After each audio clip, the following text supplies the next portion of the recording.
Studentas geras visada buvo ir apskritai, net paskaitęs visas lankė laisvalaikio skraidai. Ir paprastas buvo žmogus, toks sąžiningas, nuoširdus, bet vieną ramų vakarą tu tyliai pasakė: Bybitėjau ant būrėjų, ant kirpėjų, patarėjų, bybitėjau ant rinkėjų, padėjėjų ir gerbėjų, bybitėjau ant artojų, bybitėjau ant melžėjų, bybitėjau išpizdėjau, nusispjovau ant rėmėjų. Ir viskas kiek kartočiau: pasitusinam, pasitusinam, pasitusinam, pasitusinam, pasitusinam, pasitusinam, pasitusinam, pasitusinam. Vėliau įkūrei UAB ir pastatei namus, ramiai sau auginai vaikus ir sodinai medžius. Dar nebuvai pažeidžiamas, bet jau tapai valdžia ir tyliai sau ištardavai prieš miegą vakare.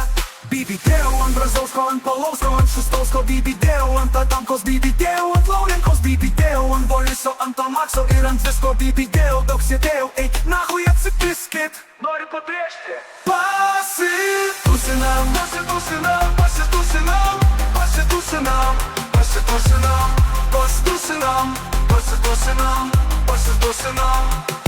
Seniai praėjo ta diena, kai rinko į tautą, dabar jam grėsia apkalta karjera su pistoliu. Kaltas jis, o gal ir ne, esmė jau ne tame, dabar jis laukia neramiai, ką pasakys tauta. Oi tautiečiai, lemba, jau kaip įstino, kaip dėjo, nu tikrai nepagailėjo. Parurirurira, paparurirurira, tai tik tie, kurie tikėjo, jį mylėjo, ant jo dėjo. Parurirurira, paparurirurira, bybitėjo, kas norėjo, kas padėti netingėjo. Parurirurira, paparurirurira, netapšnojo, o konkrečiai net į vietą jį padėjo.